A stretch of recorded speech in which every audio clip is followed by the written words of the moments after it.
আজি আমাৰ কেন্দ্ৰীয় কাৰ্যকৰী কমিটিৰ এখন গুৰুত্বপূৰ্ণ মিটিং চলি আছে আৰু বহুকেইটা বিষয়ৰ ওপৰত আমি ইতিমধ্যে আলোচনা কৰিলোঁ আৰু আলোচনা হ'বলগীয়া বিষয় আছে আৰু মিটিঙৰ অন্তত আমি এটা সিদ্ধান্ত আজি ল'ম। এতিয়ালৈকে আমাৰ যিখিনি আলোচনা হৈছে আমি প্ৰথমে প্রস্তাব আমার আছিল আপনাদের জানে যে আমার দলের কেইবাজন জ্যেষ্ঠতম উপসভাপতি মুফতি আব্দুল হক সাহাব, মুজিবুর রহমান খান সাহাব, গৌতম প্রসাদ গোস্বামী ডাঙরিয়া, মৌলানা আজিউদ্দিন সাহাব আৰু বহুকেইজন আৰু আহমেদাবাদ যেটো আপনাৰ এয়াৰ ইন্ডিয়া ক্ৰেশ হৈ যিমানখিনি মানুহ তাতে জীবন দিব লগা হল বা পেহেলগামত যিখিনি মানুহ তাতে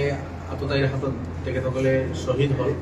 এই গোটেইখিনি লৈ আমি তেখেতসকলৰ এটা শোক প্ৰস্তাৱ প্ৰথমে আমাৰ আছে। দ্বিতীয় প্ৰস্তাৱ আমি যেটো আজি গ্ৰহণ কৰিছোঁ এটা ভৎসনা প্ৰস্তাৱ। আমি লক্ষ্য কৰিছোঁ কিছুদিনৰ পৰা অসমত পৰিস্থিতি কলুষিত কৰি এছাম দুখীয়া মানুহ, ভূমিহীন মানুহ এইসকলক যধে মধে উচ্ছেদ কৰি যোৱাকালিৰ পৰা গোৱালপাৰাত চলি আছে, যোৱাকালি বহৰী বজাৰত উচ্ছেদ চলিছে আৰু অসমত ধুবুৰীত চলিছে। বিভিন্ন ঠাইত আপোনাৰ অমানৱীয়ভাৱে ভাৰতীয় নাগৰিক, লেণ্ডলেছ মানুহ, ভূমিহীন মানুহ সেইসকলক সংস্থাপনৰ ব্যৱস্থা নকৰাকৈ উচ্ছেদ কৰি আছে। ঠিক ভাৰতীয় নাগৰিক সেইসকল সতী সন্তান, মা দেউতা, ককা দেউতা সব ভাৰতীয় সত্ত্বেও বিভিন্নজনৰ কেছ হাইকোৰ্ট, সুপ্ৰিম কোৰ্টত পেণ্ডিং থকা সত্ত্বেও যধে মধে ঘৰৰ পৰা উঠাই নি তেখেতসকলক নোমেন্স লেণ্ডত দলিয়াই পেলাই থৈ অহা হৈছে। এই ধৰণৰ ঘটনা অসমত ঘটি আছে আৰু কিছু পৰিস্থিতি উদ্ভৱ কৰি আমাৰ যেটো সাতামপুৰিক ঐক্য সংহতি আছে এইটো বিনষ্ট কৰাৰ কাৰণে এছাম মানুহে চেষ্টা কৰি আছে। তো এইবিলাকৰ বিৰুদ্ধে আমি এটা ভৎসনা প্ৰস্তাৱ লৈছোঁ যে চৰকাৰে এইবিলাক কণ্ট্ৰল কৰিব পৰা নাই আৰু চৰকাৰৰ পৃষ্ঠপোষকতাত উচ্ছেদৰ পৰা আৰম্ভ কৰি অমানৱীয় পুছবেক, ইলিগেল পুছবেক আৰু এই ধৰণৰ কাম কাজ চলি আছে। এইটো আমাৰ দ্বিতীয় প্ৰস্তাৱ আছে। তৃতীয়তে আমাৰ যেটো গুৰুত্বপূৰ্ণ কাৰ্যসূচী আজি আমি আলোচনা কৰি আছোঁ, আপোনালোকে জানে 26ত বিধানসভা নিৰ্বাচন আছে। এই মাত্ৰ পঞ্চায়ত নিৰ্বাচন হৈ গ'ল অসমত। আমি 26ৰ প্ৰস্তুতিৰ কাৰণে আজি দিনজোৰা কাৰ্যসূচীলৈ আলোচনা বিলোচনা হৈ বহুত পৰামৰ্শ আহিছে। আমাৰ কেন্দ্ৰীয় কমিটিৰ সন্মানীয় সদস্যসকলে তেখেতসকলৰ মূল্যৱান পৰামৰ্শ দিছে, আমি এইখিনি নোট কৰিছোঁ আৰু তাৰ ভিত্তিত আজি আমি সিদ্ধান্ত ল'ম। তাৰে মূল কথা হ'ল যে অহা নিৰ্বাচনত আমি 35 প্লাছ মাইনাছ দুই এটা কম বেছি আসনত আমি নিৰ্বাচন খেলিব লাগে। এই পৰামৰ্শ আমাৰ সদনৰ পৰা আহিছে। দলৰ কোৰ কমিটি মাননীয় সভাপতিৰ আগত আমি ৰাখিম। আমি আশাবাদী 35 প্লাছ মাইনাছ দুই এটা কম বেছি এনেকুৱা আসনত আমি নিৰ্বাচন খেলিব লাগে বুলি আমাৰ পৰামৰ্শ আহিছে। লগতে সংগঠন আমাৰ বিভিন্ন জিলাত আমাৰ সংগঠন আছে, তাতে আমি সংগঠন আৰু মজবুত কৰিব লাগে আৰু আমাৰ সংগঠন আমি একেবাৰে বুথ লেভেললৈকে লৈ যাব লাগে। বুথ লেভেললৈকে আমাৰ সংগঠন আছে, কিন্তু আমি আৰু শক্তিশালীভাৱে বুথ লেভেললৈকে আমাৰ সংগঠন লৈ যোৱাৰ কাৰণে যুৱ মৰ্চা, মহিলা মৰ্চা, ছাত্ৰ মৰ্চা, পেৰেণ্ট কমিটি বিভিন্ন উইংছ আমাৰ যি আছে একেবাৰে বুথ লেভেললৈকে লৈ যোৱাৰ কাৰণে আমাৰ এটা সিদ্ধান্ত হৈছে যে যুদ্ধকালীনভাৱে সন্মুখত নিৰ্বাচন, এইটো সন্মুখত নিৰ্বাচনৰ প্ৰস্তুতিৰ কাৰণে আমি এইখিনি কৰিব লাগে। ইয়াৰ কাৰণে আৰু এটা পৰামৰ্শ আমাৰ আহিছে যে জিলা, ব্লক বা পঞ্চায়ত লেভেলৰ বিভিন্ন কমিটিত এডিশ্যন, ডিডিশ্যন, ৰিচল আমি কৰিব লগা আছে বুলি পৰামৰ্শ আহিছে। সেইখিনি কথাও চালি জাৰি চাই আমি বিভিন্ন জিলা, ব্লক বা পঞ্চায়তত কিছু সলা বদলা কৰি আৰু এই সংগঠনবিলাক, কমিটিবিলাক শক্তিশালী কৰাৰ কাৰণে এটা পৰামৰ্শ আহিছে। আমি সেই দিশে আমি গৈ আছোঁ। ইলেকশ্যন নিৰ্বাচন আমি 26ত কাৰ লগত খেলিম, কি খেলিম, এতিয়ালৈকে আমি আছোঁ যে আমি অকলে বিগত নিৰ্বাচনবিলাক আপোনালোকে দেখিছে, এটা নিৰ্বাচনৰ বাহিৰে বাকী সব নিৰ্বাচন ইউডিএফ দলে আমি অকলে খেলিছোঁ। 2006 চন, 11, 16, 21 চাৰিটা বিধানসভা নিৰ্বাচনৰ 3টা বিধানসভা নিৰ্বাচন আমি একেলগে খেলিছোঁ। গোটেই এমপি ইলেকশ্যন আমি অকলে খেলিছোঁ। অকলে নিৰ্বাচন খেলি ইউডিএফ দলে 3জন এমপি আমি পাইছোঁ। অকলে নিৰ্বাচন খেলি আমি 18জন বিধায়ক ইউডিএফ দলক অসমৰ জনগণে দিছে। গতিকে একলা চলো নীতিৰ এতিয়ালৈকে আমি শক্তিশালীভাৱে আমি আছোঁ আৰু ঠিক তেনেকুৱা ধৰণৰ সন্মুখত নিৰ্বাচনতো আমি 126টা আসনত কেণ্ডিডেট নিদি সীমিত আসনত আমি কেণ্ডিডেট দি শক্তিয়ে যিখিনি আসনত আমি নিৰ্বাচন খেলিম যাতে গোটেইখিনি আসন আমি আজৰি আনিব পাৰোঁ, তেনেকুৱা ধৰণৰ এটা পৰামৰ্শ আমাৰ আহিছে। এইখিনি সিদ্ধান্ত দলৰ মজিয়াত হ'ব যেতিয়া আমাৰ কোৰ কমিটিৰ কথাখিনি যাব। আৰু বাকী এইখিনিলৈকে এতিয়ালৈকে আলোচনা হৈছে আৰু কেইটামান এজেণ্ডা আমাৰ আছে, সেইখিনি এতিয়াও আলোচনা আমাৰ হোৱা নাই। এইখিনি সদস্য আকৌ আপোনালোকক কৈছোঁ যে আমি আজি সৰ্বপ্ৰথমে যেটো ভৎসনা প্ৰস্তাৱ লৈছোঁ আপোনালোকৰ যোগেদি চৰকাৰে যেটো অমানৱীয় উচ্ছেদ চলাই আছে গোৱালপাৰা বা ধুবুৰী বা বিভিন্ন ঠাইত বগৰী এইবিলাক উচ্ছেদ বন্ধ কৰিব লাগে আৰু মানুহক অসমীয়া জনতা ভাৰতীয় নাগৰিক ভূমিহীন মানুহ সেইসকলৰ পুনৰ সংস্থাপনৰ ব্যৱস্থা নকৰাকৈ কোনো এটা ঘৰ কোনো এজন ব্যক্তিক যাতে উচ্ছেদ কৰা নহয় আপোনালোকে প্ৰতিনিধি মুখ্যমন্ত্ৰীক আহ্বান জনাইছো আৰু এই অমানৱিক উচ্ছেদ এইবিলাক বন্ধ কৰক আৰু আপোনাৰ ইলিগেলি ভাৰতীয় নাগৰিকক হাৰাশাস্তি বন্ধ কৰক এইখিনি আজিৰ প্ৰস্তাৱত আছে যিখিনি আজি লিপিত কৰিছো মানে উচ্ছেদটো অমানৱীয় নেকি ইলিগেল হৈ আছে নেকি বিলকুল আপোনাৰ সংস্থাপন ভাৰতীয় নাগৰিক আপোনালোকে চাইছে বসুন্ধৰা 1, 2, 3 ৰ আণ্ডাৰত লেণ্ডলেছ মানুহক অসমত মাটি দিম বুলি চৰকাৰৰ প্ৰতিশ্ৰুতি আছিল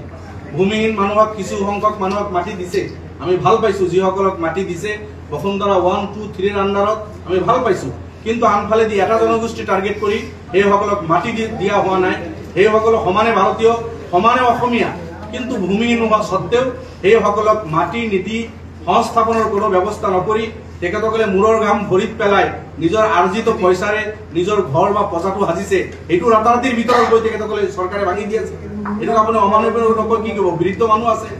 স্কুলীয়া ল'ৰা ছোৱালী আছে স্কুলত গৈছে ঘূৰি আহি চাই নিজৰ ঘৰটো নাই ভাঙি দিছে গতিকে এইটো হিউমেন ৰাইটছ ভায়োলেশ্যন হৈ আছে এইসকলৰ সংস্থাপনৰ ব্যৱস্থা কৰি চৰকাৰৰ যদি চৰকাৰী মাটি লাগে এইসকল ভূমিহীন মানুহক সংস্থাপনৰ ব্যৱস্থা কৰি তাৰপিছত তেখেতসকলে উচ্ছেদ কৰক আজি আপোনাৰ কেন্দ্ৰীয় কাৰ্যনিৰ্বাহক ইয়াত আপোনাৰ সভাপতি মহোদয় উপস্থিত নাথাকে আমাৰ মাননীয় সভাপতি আপোনালোকে জানে তেখেতে অসুখীয়া আৰু ডক্টৰে 4 মাহত তেখেতক বেড ৰেষ্ট দিছে তেখেতৰ স্পণ্ডেলাইছৰ প্ৰব্লেম আপোনাৰ স্লিপ ডিস্ক হৈছে গতিকে তেখেতে চিকিৎসাধীন আছে মুম্বাইত আছে ফিজিঅ'থেৰাপি চলি আছে চিকিৎসা চলি আছে আৰু ডক্টৰে কৈছে 4 মাহ আপুনি জাৰ্ণি কৰিব নালাগে গতিকে যথেষ্টখিনি ভাল পাইছে তেখেতে আৰাম পাইছে আৰু সেইকাৰণে তেখেতে অহা নাই 2-3 বাৰ তেখেতে খবৰ ল'লে অনলাইনত তেখেতৰ লগত আজি আমাৰ মিটিং চলি আছে মিটিঙৰ গোটেইখিনি খবৰ কেৱল বিধায়ককো দেখা নাই না আমাৰ প্ৰায় কেইজন আছে এজন বিধায়ক তেখেতে BSC কমিটিৰ মিটিঙত গৈছে আগত আছিল তেখেতে আৰু এজন বিধায়ক তেখেতে বেমাৰ দুজনৰ বাহিৰে বাকী গোটেই কেইজন আছে আমাৰ নিলম্বিততো 2 জন আছে এইসকল মিটিঙত নাহে বাকীখিনি আছে বাকী আৰু এটা কথা আছে আপোনাৰ 35 গোটেইখিনি বিধায়ক আমাৰ শামসুল ডাঙৰী আছে আছে মুজিবুৰ ৰহমান নজৰুল আছে মই আছো আমাৰ ঠিক আছে আপুনি 35 প্লাছ মাইনাছ এটা অংক এটা ক'লে এইটো যদি আপুনি খেলে মানে কংগ্ৰেছে তাতো খেলিব নিশ্চিতভাৱে কাৰণ আপোনালোকৰ এলায়েন্স হোৱা নাই এতিয়ালৈকে হ'বনে নহয় সেইটো পৰিষ্কাৰ নহয় কংগ্ৰেছে আপোনালোকৰ এলায়েন্স ভাগিছে অলৰেডি তো এই যদি খেলে মানে কংগ্ৰেছ আৰু আপোনালোকৰ মাজত এটা ডিভাইডেড আহি যাব তাৰপিছত বিজেপি লাভান্বিত হ'ব আমি লগতে ৰাইজৰ দলটো আছে কোন দলে কি খেলিব সেইটো নহয় আমি 126খন আসনত ইলেকশ্যন খেলি বিজেপিক সহায় কৰিব বিচৰা নাই কিছুমান দল সংগঠনে ডাঙৰ ডাঙৰকৈ কয় যে 126খনত খেলিলে বিজেপিৰ লাভ হ'ব আকৌ পিছ মুহূৰ্তত কৈ দিয়ে আমি 126খন আসনত খেলিম যদি আমাৰ লগত বুজাবুজি নকৰে কিন্তু আমি তেনেকুৱা কথা নকওঁ বুজাবুজিৰ কথা নাই আমি বিজেপিক সহায় কৰা কোনো কাম নকৰোঁ সেইকাৰণে আমি সীমিত আসনত ইলেকশ্যন খেলিম যাতে বিজেপি পাৱাৰত আহিব নোৱাৰে তেনেকুৱা বাকী থাকিলে আপুনি কংগ্ৰেছৰ কথা কৈছে তেখেতসকলে অসমত BTADত কংগ্ৰেছ শূন্য কাৰ্বি আংলং ডিমা হাছাওত বিজেপি কংগ্ৰেছৰ আসন নাই আপাৰ আছামতো আমাৰ লগত যোৱা বছৰ যেতিয়া এলায়েন্স আছিল 5-6খনমান আসন আহিছিল পিছত এলায়েন্স ভংগ কৰি বাই ইলেকশ্যনত গৈ সেই 2-3খন আসনো তেখেতসকলে ৰূপজ্যোতি কুৰ্মী সুশান্ত বুঢ়াগোহাঁই তেখেতসকলে হেৰুৱালে এতিয়া 2জনমান বিধায়ক আপাৰ আছামত তেখেতসকলে আছে যদি তেখেতসকলে এইটো তেখেতসকলক বেছি নকওঁ এইখিনি কংগ্ৰেছ দলে নিজৰ কাৰ্যসূচী নিজে বনাব আপাৰ আছাম কাৰ্বি আংলং ডিমা হাছাও BTAD এই অঞ্চলবিলাকত তেখেতসকলে যদি বেছিকৈ ফ'কাছ কৰে এনাৰ্জি বেছিকৈ লগায় মই ভাবোঁ এইটো ভাল হ'ব বিজেপিক ভেটা দিবলৈ আমিতো যি 30-35খন আসনত খেলিম আমি জিকিমেই আৰু আমি বিজেপিক কোনোবাতে সমৰ্থন কৰাৰ কোনো প্ৰশ্ন নাই বিজেপি বিৰোধী যি দল চৰকাৰত আহিব উইদাউট এনি কণ্ডিশ্যন আমাৰ সমৰ্থন থাকিব বিজেপিৰ বিৰুদ্ধে অসমত চৰকাৰ কৰিব গৌৰৱ গগৈ এতিয়া সভাপতি হোৱাৰ পিছত কিবা তেনেকুৱা চিন্তা চলিছে নেকি যে আপোনালোকৰ লগত মিত্ৰতা হ'ব নহ'ব এনেকুৱা কিবা আমাৰ এতিয়ালৈকে মিত্ৰতাৰ কোনো আলোচনা কাগজৰ লগত হোৱা নাই কোনো প্ৰস্তাৱো আমি পোৱা নাই প্ৰস্তাৱ আমি লোৱাৰ কাৰণে আগ্ৰহীও নহয় আমাৰ এটা স্বতন্ত্ৰ দল আমি শক্তিশালীভাৱে আমাৰ দলৰ সংগঠনৰ কাম আমি কৰি আছোঁ আৰু ইলেকশ্যনৰ প্ৰস্তুতি লৈ আছোঁ 21ত আমি 19খন আসনত ইলেকশ্যন খেলিছিলোঁ 21ত মাত্ৰ আমি 19খন আসনত খেলিছিলোঁ এলায়েন্সৰ 14-15খন আৰু 5খন আমি ফ্ৰেণ্ডলি খেলিছিলোঁ 19খন আসনত খেলিছিলোঁ এইবাৰ আমাৰ পৰামৰ্শ আহিছে 35 প্লাছ মাইনাছ 1-2 এনেকুৱা আসনত আমি ইলেকশ্যন খেলিব লাগে এইটো কোৰ কমিটিত ফাইনেলি সিদ্ধান্ত হ'ব এতিয়াও কোৰ কমিটিত ফাইনেল সিদ্ধান্ত হোৱা নাই 35 প্লাছ যিয়ে এখন প্লাছ মাইনাছ এনেকুৱা আপোনালোকে নিৰ্বাচন যদি আপুনি খেলে তেতিয়াহ'লেতো কংগ্ৰেছেও তাত কেণ্ডিডেট দিব মই এইটোৱে সুধি আছোঁ যে বিজেপি লাভান্বিত হ'ব বিজেপি লাভান্বিত কেণ্ডিডেট দিব ক'ত নিদিব এটা আমাৰ কনচাৰ্ণ আমাৰ পাৰ্টিৰ ডিচিশ্যন আজি আমাৰ এক্সিকিউটিভ কৰি আমাক জনাইছে যে আমি 35 সিটত কনচেন্ট্ৰেট কৰিব লাগে আৰু এইখিনি আমি দলৰ মাজত আৰু আমাৰ ফৰাম আছে এইবিলাক আলোচনা কৰিম বিভিন্ন জিলা কমিটিৰ লগত আলোচনা কৰিম জেনেৰেল কাউন্সিলত সিদ্ধান্ত ল'ম 35 প্লাছ মাইনাছ 1 2 প্লাছ মাইনাছ সিদ্ধান্ত আমাৰ দলৰ সিদ্ধান্ত সেইখিনি আমি খেলিম আজিৰ দিনলৈকে এটা আমাৰ দলীয় ষ্টেণ্ড পিছত কংগ্ৰেছে কি কৰিব বিজেপি কি কৰিব দেট ইজ নট আৱাৰ আসলে মূলতে আৰু দুটা কথা আপোনালোকে সবে জানে যে ইভিকশনৰ কথা কলে এটা কল্যাণকামী ৰাষ্ট্ৰ হিচাপে ৰাষ্ট্ৰৰ প্ৰথম কাম হ'ল তাৰ নাগৰিকক নিৰাপত্তা দিয়া বাসস্থান দিয়া খাদ্যৰ ব্যৱস্থা কিন্তু আমি দেখিছো যে এটা সময়তে সেম টাইম গভৰ্ণমেণ্ট এটা double standard policy land policy 2019 ৰ জৰিয়তে বসুন্ধৰা 1 বসুন্ধৰা 2 বসুন্ধৰা 3 জৰিয়তে কাৰোবাক ভূমি প্ৰদান কৰা হৈছে আৰু একেটা সময়তে কাৰোবাক বসুন্ধৰা মাটি দিছে আৰু কাৰোবাক উচ্ছেদ কৰিছে that is totally opposite character এইটো 100% ইলেকশন ওৰিয়েন্টেড নিৰ্বাচন কেন্দ্ৰিক এটা সিদ্ধান্ত যিটো সিদ্ধান্তৰ জৰিয়তে মেজৰিটি কমিটি কিছুমানক তুষ্টি কৰিবৰ কাৰণে সন্তুষ্ট কৰিবৰ কাৰণে দেখাব বিচাৰিছে আমি এইটো ব্যাপকভাৱে উচ্ছেদৰ কাম চলাই আছো আপোনালোকে সব জানে এই কথাটোত কিন্তু কংগ্ৰেছৰ এটা মাত দিয়া দেখা পোৱা যিখিনি মাত দিছিল এইটো মানে উচ্চতনীমূলক মাত কিছুমান আছিল যে যদি এইটো কৰে মই তাত বহাম কৰি দেখাও যিবিলাক চ্যালেঞ্জ কৰিছিল মোৰ এটা সন্দেহ হৈছে আজিৰ দিনত যে 50টা হেমন্ত বিশ্ব শৰ্মা আহিলে নোৱাৰিব এইবিলাক কথাটা প্ৰতিশ্ৰুতি প্ৰতিফল নেই মোৰ সন্দেহ হৈছে যে সেইটো এটা প্ৰতিশ্ৰুতি হৈছে নেকি আজি যেতিয়া হৈ আছে এটা সম্পূৰ্ণ নিমাত এটা শব্দও নকয় কিয়নো কাৰোবাৰ উজনি অসম ভোট কাটা যায় নেকি সেইকাৰণে সম্পূৰ্ণ নিমাত আমাৰ কথাটো হ'ল যে আমি সৰ্বভাৰতীয় সংযুক্ত গণতান্ত্ৰিক মৰ্চাই এই কথাটো আমি জোৰ দি ক'ব বিচাৰিছো যে গভৰ্ণমেণ্টে ইলেকশ্যনৰ কাৰণে ডাবল ষ্টেণ্ডাৰ্ড পলিচি দিছে একেটা সময়তে তেখেতসকলে কেটেল প্ৰিজাৰ্ভেশ্যন বিলৰ কথা চাওক আজি ধুবুৰীত মানে কোনো ঘটনা নাই কোনো ধৰণৰ কেজুৱেলিটি নাই কোনো ধৰণৰ ডাঙৰ ঘটনা নাই কিন্তু মিডিয়াত এনেকুৱা দেখুওৱা হৈছে গোটেই ভাৰতবৰ্ষৰ গোটেই অসমৰ মিডিয়াত এনেকুৱা দেখা হৈছে ধুবুৰীত কিবা হৈ গ'ল ৰাতাৰাতি মানে কিবা এটা হৈ আছে ধাম ধুম মানুহ উঠাই আছে মানে পেট্ৰলিং কৰি আছে লেণ্ড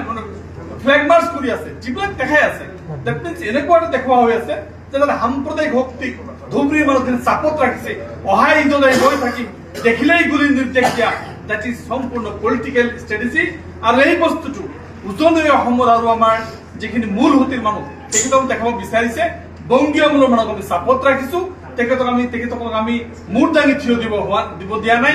গৰুৰ কথা লৈ তেখেতসকলৰ যিটো আপোচ তেখেতসকলৰ গৰুৰ চিণ্ডিকেট চলি আছে গৰুৰ চিণ্ডিকেট সব চলি আছে তাৰ পিছতো এইটোৰ জৰিয়তে এটা বস্তু দেখাব বিচাৰে ছাগলীৰ মাংস প্ৰুভ হৈছে এছপিয়ে কোৱাৰ লগে লগে এছপি ট্ৰান্সফাৰ ছাগলী তুমি কিয় ক'বা গৰু কোৱা এনেকুৱা ধৰণৰ আজি যিটো কাৰবাৰ চলি আছে এই কাৰবাৰটো আজি ধৰ্ষণ আমাৰ প্ৰস্তাৱ লোৱা হৈছে সম্পূৰ্ণৰূপে আমাৰ দলীয় আমাৰ এটা সিদ্ধান্ত যে পুশবেক যিটো সৃষ্টি আপোনালোকে দেখা কৈছে দেখি পুশবেকটো সম্পূৰ্ণৰূপে আইন বিৰোধী মাইনৰিটি এক্ট মানে কি ইলিগেল আসাম এক্সপানশ্যন এক্ট 1950 আনি যিটো ভুল ব্যাখ্যা কৰিছে তেতিয়া চিঞৰি ব্যাখ্যাটো আমি বিচাৰিছিলো যে এইটো শুদ্ধ কৰক সেইটো আছিল ইলিগেল ফৰেনাৰ্ছৰ ক্ষেত্ৰত আৰু আমাৰ যিটো আজিৰ দিনত হৈ আছে এইটো লিগেল সিটিজেনৰ ক্ষেত্ৰত ইলিগেল ফৰেনাৰ্ছ এক্ট আৰু সিটিজেনশ্বিপ এক্ট দুটা মিক্স কৰি যিটো পৰিৱেশ সৃষ্টি কৰিব খোজা হৈছে সম্পূৰ্ণৰূপে এটা ইলেকশ্যন ওৰিয়েণ্টেড প্ৰগ্ৰাম এইটো ধুবুৰীত যিটো ঘটনা ঘটি আছে যোৱা 2-3 দিনৰ পৰা আপোনালোকে দেখিছে আমাৰ ধুবুৰীৰ বিধায়ক নজৰুল হক ডাঙৰীয়া আছে তেখেতে এই বিষয়ে দুটামান কথা ক'ব সাংসদগৰাকীয়েতো কৈছে চুচৰি সহায় কৰি আছে সহায় কৰি প্ৰক্ৰিয়াৰ পিছত যিখিনি ঘটনা আপোনালোকে সকলোৱে অৱগত তাত মুখ্যমন্ত্ৰী ডাঙৰীয়াসকল গোটেইখিনি বুজি লয় মই তাত প্ৰেজেণ্ট আছিলোঁ মিটিঙত গোটেইখিনি হ'ল যোৱাকালিৰ যিটো ঘটনা ভোটৰ ওজৰে পাজৰে কিছুমান উচ্ছেদ কৰা হ'ল এখন গণতান্ত্ৰিক ৰাষ্ট্ৰত চাম ধৰ্ম নামৰ উপাধি ব্যক্তিজনক মাজত তেখেতৰ মেডেলৰ ঘৰটো এৰি দি চাৰিওফালে এটা কমিউনিটিৰ মানুহ উচ্ছেদ কৰা হ'ল আৰু 14 তাৰিখ ৰাতি ঠিক এছপি অফিচৰ সন্মুখত জিলা পৰিষদৰ সন্মুখত ব্ৰহ্মপুত্ৰৰ নৈখন একদম 150 মিটাৰ দূৰত এজন ইছলাম ধৰ্ম সম্প্ৰদায়ৰ মানুহ তেখেতৰ ঘৰত কিবা এটা অনুষ্ঠান আছিল এই অনুষ্ঠানত তেখেত ইনভাইট কৰিছে মানুহ আহিব অহাটো স্বাভাৱিক তাৰপিছত এইটো ৰূপ ল'লে যে ধুবুৰী চহৰৰ পৰা মানুহ আহিছে আজি পাথৰঘাট জিলা পৰিষদ এছ পিৰ সন্মুখত যিবিলাক ঘাট আছে গোটেইখিনি বাঁহৰ বেৰ দি বন্ধ কৰি দিয়া হৈছে। এইমাত্ৰ মই অলপ আগতে টেলিফোনত খবৰ পালোঁ এইখিনি অন্যায়ভাৱে গোটেই কৰা হৈছে। আৰু ধুবুৰীত আমাৰ লোকসভাৰ যিজন সাংসদ আছে ৰকিবুল হুছেইন ডাঙৰীয়া, তেখেতে বাৰে বাৰে কৈছে এজন নহয় দুজন নহয় 14 50জন হিমন্ত বিশ্ব শৰ্মা ডাঙৰীয়া আহিলেও কৰিব নোৱাৰে। মই চুচৰি হ'লেও এই কমিউনিটিৰ মানুহ মই ৰক্ষা কৰিম, মই সহায় কৰিম এই ব্যক্তিজনৰ আৰু বিদ্যুৎ বৰদলৈয়া ডাঙৰীয়া তেখেতক সমৰ্থন কৰিছে, গুলিওৱাৰ যিটো নিৰ্দেশ দিছে ষ্টুডেণ্ট চাইড, তেখেতে আকস্মিকভাৱে আবিৰ্ভাৱ হয় কংগ্ৰেছৰ ইণ্টেনশ্যন ধুবুৰীত তেনেকুৱা কোনো ঘটনা হোৱা নাই। অন্যায়ভাৱে এটা কমিউনিটিৰ মানুহ এৰেষ্ট কৰা হৈছে। কালি ডিজিপি ডাঙৰীয়া গৈছিল, উপায়ুক্ত আছে, এছ পি ডাঙৰীয়া আছে, গোটেইখিনি আলোচনা হৈছে। তাৰপিছত যোনটো বস্তু এটা প্ৰশ্ন আছে, আমাৰ দলে কঠোৰভাৱে গঢ়ি আপোনালোকে ক'লে যে ইতিমধ্যে দুজনক নিলম্বন কৰা হৈছে বা PSC মিটিঙতো গৈছে বিধায়ক ওলাই, আৰু এটা আপোনাৰ জেনেৰেল ছেক্ৰেটাৰী বিধায়ক আমিনুল ইছলাম তেখেতৰ সন্দৰ্ভত দলীয় স্থিতিটো আপোনালোকৰ কেনেকুৱা ধৰণৰ? চাওক, ঢিঙৰ বিধায়ক আমিনুল ইছলাম ডাঙৰীয়া সম্পৰ্কে আমাৰ দলৰ কথাখিনি আগতেও আপোনালোকে জানে এইখিনি কথা। তেখেতৰ যি বক্তব্যৰ ওপৰত তেখেতক গ্ৰেপ্তাৰ কৰিছিল আৰু তাৰ কাৰণে লয়াৰ কোৰ্টৰ পৰা, ছেছন কোৰ্টৰ পৰা তেখেতে জামিন পাইছে, মুক্ত হৈছে। এই কেছৰ হাইকোৰ্টত আহিব লগা হোৱা নাই, তেখেতৰ সুপ্ৰিম কোৰ্টতো যাব লগা হোৱা নাই। তেখেতৰ বক্তব্য যি বক্তব্য দিছিল, যি বক্তব্যৰ ওপৰত ভিত্তি কৰি আমিনুল ইছলাম চাহাবক গ্ৰেপ্তাৰ কৰিছিল, নগাঁও ছেছন কোৰ্টে তেখেতক জামিন দি দিলে সেই কোৰ্টত। গতিকে তাৰপিছত আক্ৰোশমূলকভাৱে চৰকাৰে তেখেতক NSA আকৌ ডিটেইন কৰিলে। আৰু মই ভাবোঁ এইটো এজন প্ৰতিনিধি, তেখেতৰ সমাজত বহুত কৰিব লগা আছে, সমষ্টি ডেভেলপমেণ্টৰ কাম কৰিব লগা আছে, দল সংগঠনৰ কাৰণে, ৰাজ্যৰ কাৰণে, জাতিৰ কাৰণে তেখেতে যি কাম কৰে, তেখেতৰ কণ্ঠ ৰোধ কৰাৰ কাৰণে এতিয়া আক্ৰোশমূলকভাৱে লগাইছে। তেখেতৰ যিটো বক্তব্য আছিল সেই বক্তব্যৰ কাৰণেতো জামিন দি দিলে চব কোৰ্টে তেখেতক, দ্বিতীয়বাৰ গ্ৰেপ্তাৰ কৰাৰ কোনো যুক্তি নাছিল। যেতিয়া লয়াৰ কোৰ্টৰ পৰা বেল পাইছে, যুক্তি নাছিল, চৰকাৰে আক্ৰোশমূলকভাৱে তেখেতক আকৌ গ্ৰেপ্তাৰ কৰিছে। গতিকে আমি এতিয়া যিহেতু মেটাৰটো ছাবজিডিউজ কাৰণে আমি এতিয়া আইনৰ, তেখেতৰ পৰিয়ালে আইনৰ আশ্ৰয় লৈছে আৰু তেখেতে নিজে ৰিপ্ৰেজেণ্টেশ্যন দিছে। ইতিমধ্যে যিটো বোৰ্ড আছে, বোৰ্ডে বহিছে আৰু বোৰ্ড বহি ৰিপ্ৰেজেণ্টেশ্যনত আমাৰ আমিনুল ইছলাম ডাঙৰীয়া তেখেতে ফেচ কৰিছে আৰু তেখেতে বোৰ্ডক সেই কথাবিলাক প্ৰশ্ন কৰিছে যে মোৰ কিহৰ ওপৰত ভিত্তি কৰি আপোনালোকে NSA লগালে, এই কথাখিনি স্পষ্ট কৰিব লাগে, ক্লিয়াৰ কৰিব লাগে। মেটাৰ যিহেতু ছাবজিডিউজ, আমি আশাবাদী। বোৰ্ড ইতিমধ্যে বহিছিল, বোৰ্ডে আমিনুল ইছলাম ডাঙৰীয়াৰ কথাখিনি শুনিছে, বোৰ্ডে এতিয়াও সিদ্ধান্ত দিয়া নাই। আমি আশাবাদী বোৰ্ডে তেখেতক ৰিলিজ কৰিব, তেখেতক মুক্তি দিব, এইখিনিয়ে কথা। BTR ইলেকশ্যন আপোনালোকে খেলিব নেকি? আজিৰ এজেণ্ডাত আছে এই কথাখিনি আমি ডিছকাছ কৰিম, আলোচনা কৰি এটা সিদ্ধান্তত আমি আহিম। এই এজেণ্ডা এতিয়াও আমাৰ ডিছকাশ্যনত অহা নাই, এজেণ্ডাত আছে। Thank you. ধন্যবাদ।